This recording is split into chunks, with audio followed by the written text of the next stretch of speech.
नमस्कार, मैं हूं सुलिंदर परिहार और आप जुड़ चुके हैं NH1 न्यूज़ के साथ।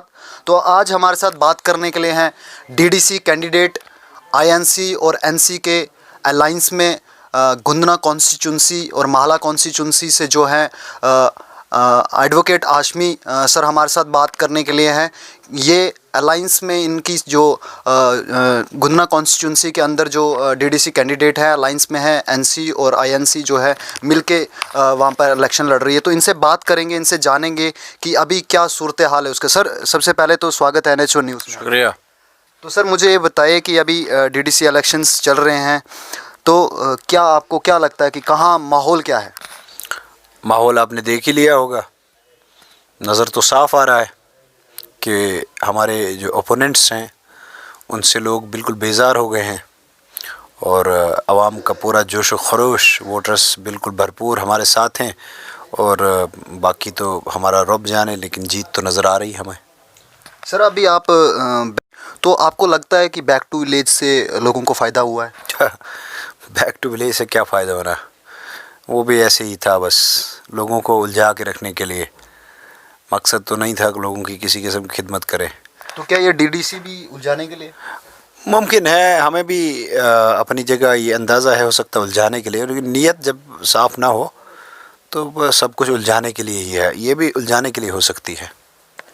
तो अभी सभी कंटेस्ट कर रहे हैं DDC कैंडिडेट, सभी हर जगह पर पूरे जम्मू कश्मीर में एक माहौल बन चुका है। पहले लोग सड़कों पर थे, अभी लोग कैंपेनिंग पर है, तो ये बदलाव एकदम हो गया इन इलेक्शंस के द्वारा।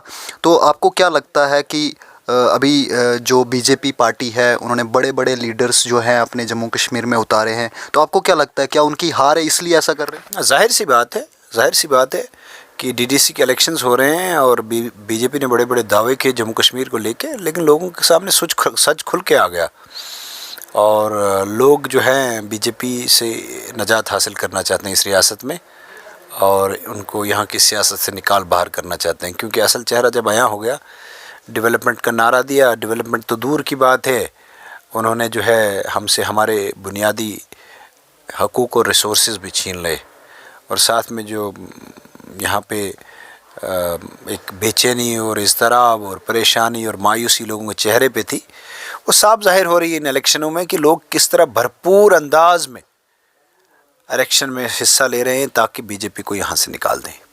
डोडा के अंदर भी देखा गया कि बड़े बड़े लीडर्स जो हैं BJP के द्वारा भेजे गए। तो रिसेंटली अभी जो माइनॉरिटी मोर्चा के प्रेसिडेंट है वो आए थे और स्पोक पर्सन जो है BJP के शाहनवाज हुसैन सर वो भी आए थे। लेकिन उन दोनों से जब मीडिया ने क्वेश्चंस किए तो उन्होंने ये बताया कि नहीं जी ऐसा कुछ चल नहीं रहा है, प्रोटेस्ट नहीं हो रहे जम्मू कश्मीर में VDC का मसला नहीं है, डेली वेजर्स का मसला नहीं है और कोई मसले नहीं, हमें टूल्स नहीं दिखे, बहुत सारी चीज़ें ऐसी उन्होंने कही। तो आप क्या कह रहे हैं? देखें ना, वो सारा वो कह रहे हैं ना, यहाँ पे तो कोई डेमोक्रेटिक प्रोसेस नहीं है ना, किसी को बात करने की इजाज़त नहीं है। वो तो तब मालूम पड़ेगा जब वो डेमोक्रेसी को यहाँ पे लाएंगे और डेमोक्रेटिक प्रोसेस को रिस्टोर करेंगे और बात करने की लोगों को इजाज़त हो, तो पता चलेगा लोग कितने खुश हैं, कितने नाराज़ हैं।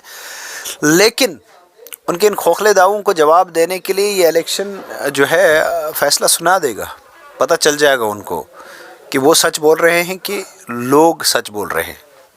सर हमारे यहाँ से जो मेंबर ऑफ पार्लियामेंट है अभी PMO ऑफिस में भी है, यूनियन मिनिस्टर हमारे, तो सर उन्होंने कहा था जब इलेक्शन वो जीत गए थे तो अपने सपोर्टर से बात कर रहे थे, अपने वोटर से बात कर रहे थे, उन्होंने कहा था कि हमारी कुछ मांगे उनकी नहीं थी, तो उन्होंने वहाँ से कहा था कि अगली बार आप ध्यान रखना वोट मुझे देने से पहले। तो आप इसके बारे में क्या कहेंगे कि लोग उनको जवाब देंगे इस बार?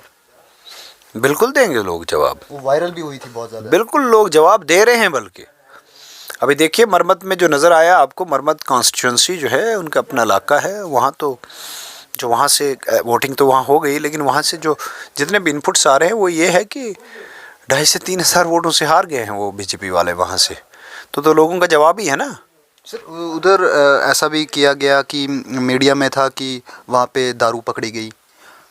और लोगों को बगला रहे हैं, दारू देकर लोगों के वोट खींच रहे हैं, तो क्या इसका भी यही था कि उनको लगता था कि वहाँ से हम हारने वाले? जी बिल्कुल बिल्कुल। देखें, अगर आप डेवलपमेंट के काम करेंगे, अगर आप लोगों से वफा करेंगे, अगर आप लोगों के हुकूक जो पामाल नहीं करेंगे, अगर लोग आपसे खुश होंगे, तो फिर आपको दारू और पैसा इस्तेमाल करने की ज़रूरत नहीं पड़ेगी। ये तभी ज़रूरत पड़ती है जब आपको मालूम है कि आपने क्या कुछ किया है और आप लोग आपसे बिल्कुल नाराज़ हैं और आपके ख़िलाफ़ खड़े हो गए हैं।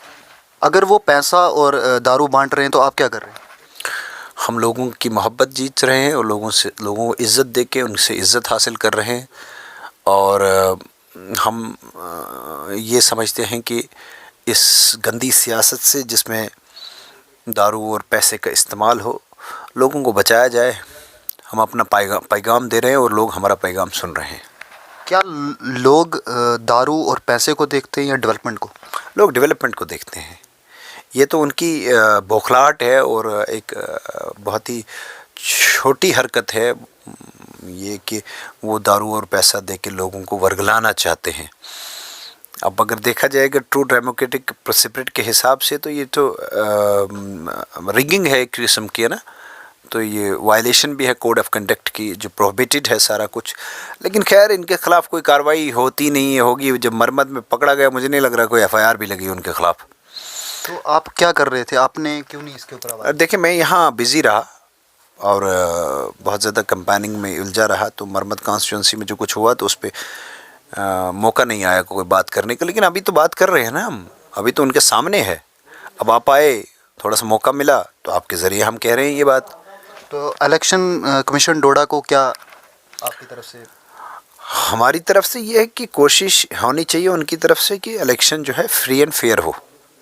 ठीक है।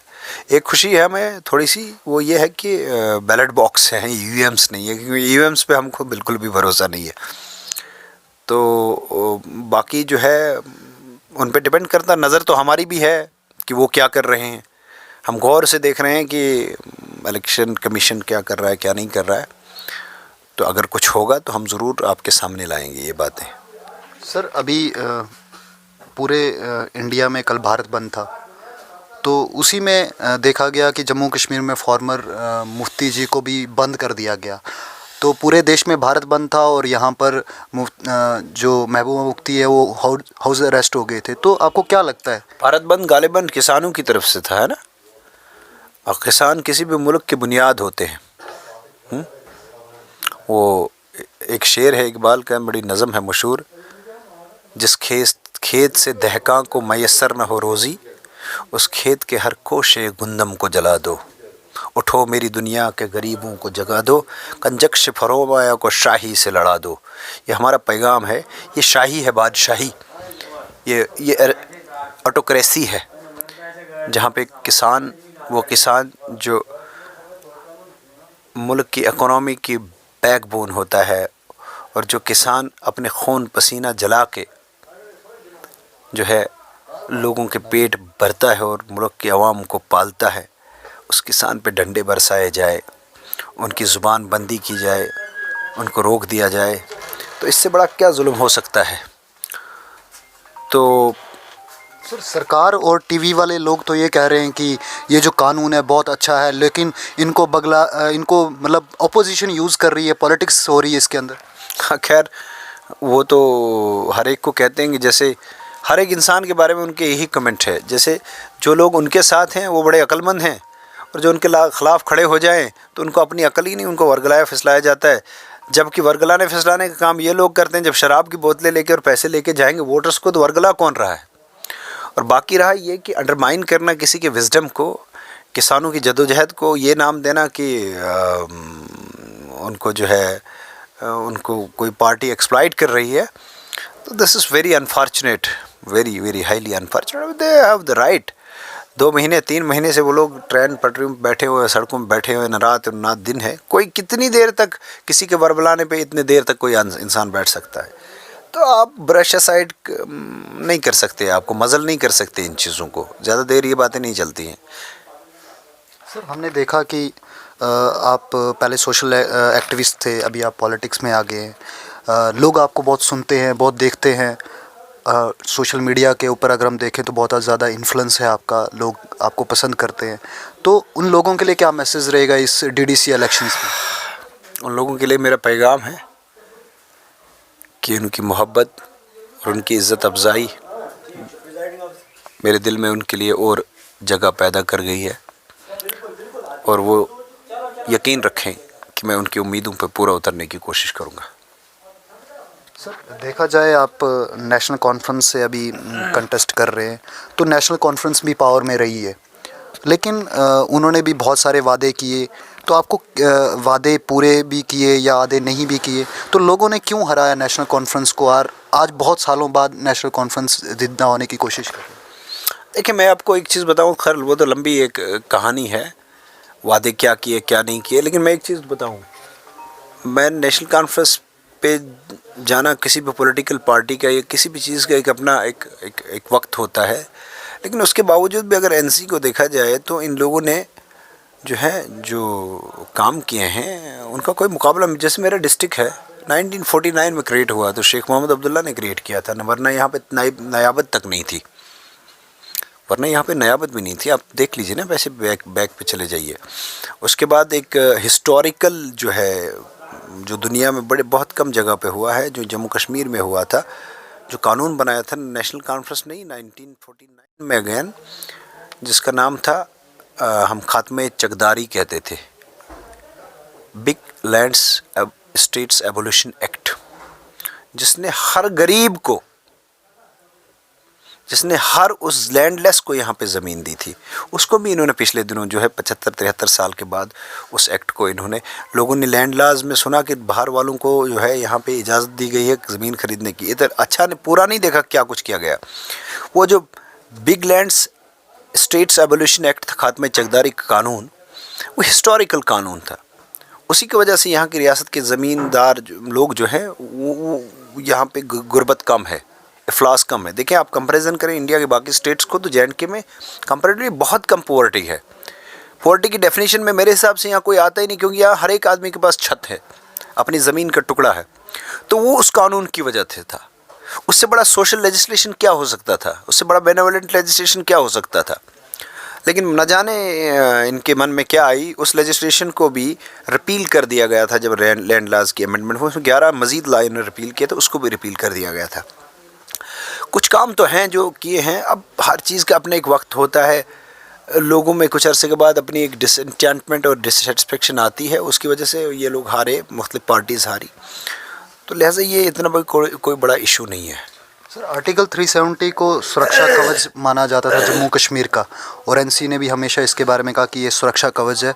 तो एनसी की जब वो पावर में थे, मेजॉरिटी में थे, तब उन्होंने क्यों नहीं इसको स्ट्रॉन्ग किया, इसको परमानेंट क्यों नहीं किया?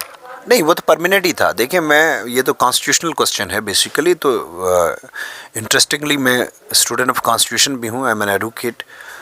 आर्टिकल 370 की जो प्रोविज़न है वो it was not a simple constitutional provision, it was basically entrenched in the preamble of the constitution की जब बन रही थी ना, वो जो कमेटी थी उसके प्रीएम्बल में था, आप उसको देख लीजिएगा, that has been brought before the supreme court also notice. वो बेसिकली इस मुल्क हिंदुस्तान, रियासत हिंदुस्तान का जम्मू कश्मीर के लोगों के साथ एक वादा था, एक कमिटमेंट था, एक कमिटमेंट था। तो अच्छा, दूसरी बात, मैंने जो देखा है as a student of law, I can be wrong but you have to check it, वो परमानेंट ही था, क्योंकि पार्लियामेंट के पास इख्तियार नहीं था उसको रिपील करने का जो किया गया। वो तो कॉन्स्टिट्यूशन का अपना प्रोविज़न सब क्लॉज 1 जो है आर्टिकल 370 के, तो खुद कहती है कि it can be done only through the consent on the consent and the recommendation of the constitution assembly of Jammu and Kashmir. तो constitution assembly of Jammu Kashmir existence में ही नहीं थी, यहाँ तो गवर्नर रूल था, असेंबली भी नहीं थी, कॉन्स्टिट्यूशन असेंबली दूर की बात है। तो वो तो नेशनल कॉन्फ्रेंस या किसी के हाथ से बाहर बात थी, तो सेंट्रल गवर्नमेंट ने जो कुछ किया उन लोगों को, जैसे पीटीपी थी, नेशनल कॉन्फ्रेंस, ये कोई भी आदमी था जम्मू कश्मीर का, उनको तो सबको बंद कर दिया गया था। आपके सामने है सारा, बल्कि पूरे जम्मू कश्मीर को ही बंद कर दिया गया था जिस दिन ये सारा कुछ किया गया था। ये है कि टीवी में बैठे हुए लोग और बाहर जो हमारे जम्मू कश्मीर से बाहर साथी हैं वो भी कांटेक्ट करते हैं, पूछते हैं कि अब तो जम्मू कश्मीर के हालात ठीक हो गए, आर्टिकल 370 टूट गया, तो आपको क्या लगता है, आपका क्या मैसेज रहेगा उन लोगों वो जो टीवी में बैठे हुए लोग हैं ना, जितनी नफ़रत और जहर वो घोलते हैं टीवी चैनल के एंकर्स, जितने इस मुल्क के सोशल फैब्रिक को उन्होंने बर्बाद किया, तोड़ा है, जितनी आग वो उगलते हैं, मैं कहता हूं कि 153A का पर्चा रोज़ शाम को उन टीवी एंकर्स पे लगना चाहिए। लेकिन उनको खुली चोट है, जो कुछ मर्जी जो बोलते रहते हैं, जो बकते रहते हैं, और साथ में झूठ। अब कोई भी टीवी, वो तो कोई अक्लमंद आदमी तो पसंद नहीं करता उनको देखना, कोई भी टीवी चैनल की डिबेट देखिए, 80%, मैं सबका नहीं कहूँगा, 80% के करीब वो जो सिर्फ लोगों को झूठ बोलते हैं और लोगों के जहनों में जहर घोलते हैं और हिंदू मुस्लिम की कहानी बोलते हैं और यही करते रहते हैं। बाकी उन्हें क्या खबर कि ग्राउंड पे क्या है क्या नहीं है। आप बता दें, इस इंटरव्यू के होते हुए आप उन लोगों को बता दें। वो तो 5 स्टार जो है रूम्स में रहने वाले लोग, उनके अपने जो स्टूडियोज़ हैं, 5 स्टार स्टूडियोज़ हैं, वहीं पे बैठ के वो कहानियाँ घड़ते हैं। उन्हें क्या पता ग्राउंड क्या है, उन्हें क्या पता लोग कैसे हैं, उन्हें क्या पता। जम्मू कश्मीर तो दूर की बात है, उन्हें तो किसानों का दर्द नज़र नहीं आया, उन्हें तो कभी उन लोगों का दर्द नज़र आया, उनको 2 करोड़ उन मज़दूरों का दर्द नज़र नहीं आया जो मार्च और अप्रैल में जो हैं दिल्ली से लेके बिहार और बंगाल तक गए और सैकड़ों लोग रास्ते में भूख और प्यास की वजह से और धूप की वजह से मर गए। कभी सुना उनका दर्द? उनके वो कॉरपोरेट हाउसेस हैं, बड़े बड़े लाले हैं, उनके टीवी चैनल्स हैं, बड़े बड़े कॉरपोरेट हाउसेस के आधे से ज़्यादा टीवी चैनल तो अंबानी के हैं, ठीक है ना। वो बड़े बड़े कॉरपोरेट हाउसेस के वो अपना एजेंडा चलाते हैं और अपने बिजनेस इंटरेस्ट के लोगों को उसमें उलझा के रखते हैं। वो बड़ी खूबसूरत बात एक दिन एक फ़िलासफ़र ने कही थी, वेस्टर्न फ़िलासफ़र ने, कि मॉडर्न टाइप के मीडिया के बारे में, ख़ास करके ये जो इलेक्ट्रॉनिक टीवी चैनल्स, इनके बारे में ये कहा था कि जब वहाँ पे कोई चीज़ ज़ोर शोर से बोली जाए तो ये मत देखो कि ये क्या कह रहे हैं, ये देखो कि इसके पीछे छुपाया क्या जा रहा है। तो वो तो असल इश्यूज़ से तवज्जो हटाने का काम करते हैं बेसिकली लोगों को, और लोगों को वो भी उलझा के रखते हैं। लेकिन लोगों के सामने उनकी असल शक्ल भी सामने आ गई है। लोगों से भी बहुत तंग है और नफ़रत करते हैं उन लोगों से भी जो नफ़रत फैलाते हैं। वो साथी जो हमारे जम्मू कश्मीर से बाहर है, उनके लिए आपका क्या मैसेज रहेगा? क्योंकि वो तो टीवीज़ को देखते हैं, तो जो टीवीज़ दिखाती है तो वो मानते हैं, तो आपका क्या रहेगा कि ग्राउंड में क्या रहेगा? उनके लिए मेरा पैगाम और मेरी गुजारिश मैसेज ये है कि कोशिश करो कि टीवी चैनल्स को कम देखा करें और ख़ुद ग्राउंड से जुड़ के सच जानने की कोशिश किया करें और सच देखने की कोशिश किया करें। तभी जब आपको आपकी हकीकत पता चलेगी, तभी रिश्ते मजबूत होंगे आपके और हमारे दरमियान। जब आपको आपके जहन में जो हमारे बारे में गलत फहमियाँ और जहर भरा गया है, हमको हमारी जो तस्वीर बनाई गई है आपके सामने, ये सारी टीवी के ज़रिए बनाई गई, मीडिया के ज़रिए बनाई गई। लेकिन मैं ये आपसे कह रहा हूँ कि ये सारे के सारे प्रोपेगेंडा करते हैं और झूठ बोलते हैं और आपको उलझा के रखते हैं। यहाँ की तस्वीर कुछ और है। जम्मू कश्मीर के लोग बड़े, पूरी रियासत जम्मू कश्मीर के लोग, कश्मीर का और जम्मू कहीं का भी, बहुत सुलझे हुए, बड़े एजुकेटेड, बड़े सोफिस्टिकेटेड लोग हैं। यहाँ के लोग जो हैं बड़े, they are very hospital people, कहीं भी आ जाए बाहर से, बड़े मेहमान नवाज किस्म के लोग हैं। लेकिन आपके सामने कोई और ही तस्वीर पेश की गई है। आप आइए, यहाँ आइए, यू आर ऑलवेज़ वेलकम, और ख़ुद देखिए कि यहाँ के ग्राउंड के हालात क्या है। टीवी वालों को मत सुनिए, टीवी वालों को मत सुनिए, वो सिर्फ नफ़रत फैलाते हैं।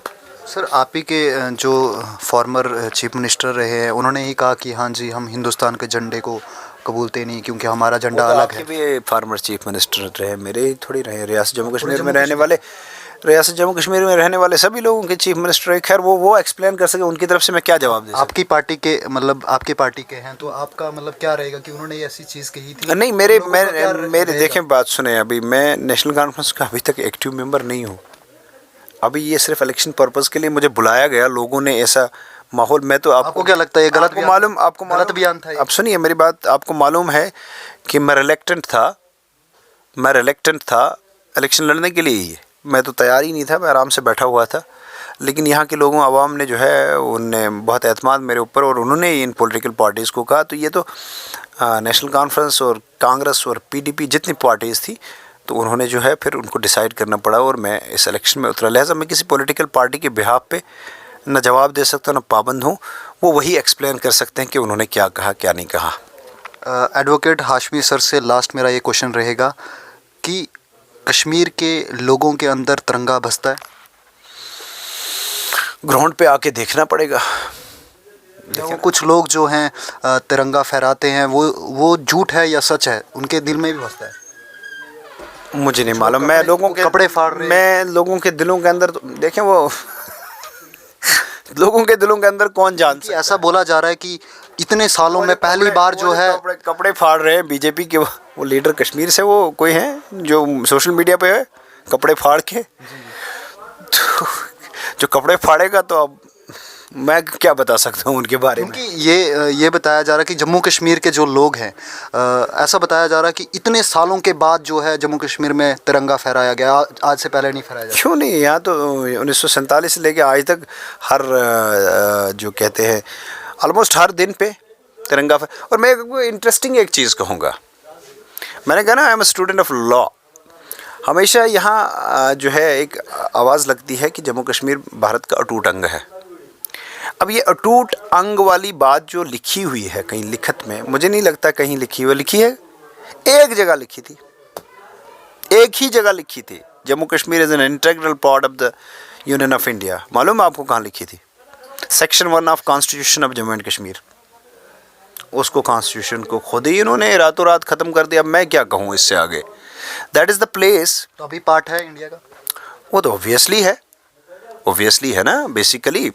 लेकिन मैं कह रहा हूँ कि वो चीज़ लिखी थी, दैट वाज डॉक्यूमेंटेड इन, और बड़ा सेक्रेट डॉक्यूमेंट होता है कॉन्स्टिट्यूशन, उसका हिस्सा था। वो कॉन्स्टिट्यूशन रातों रात ख़त्म हो गया। अब आप 370 वापस लाने के लिए एनसी लड़ रही है या? मैं तो वो उनका वो जनरल ऐलान है। अभी तो फ़िलहाल ये डिस्ट्रिक्ट डेवलपमेंट काउंसिल के इलेक्शन है।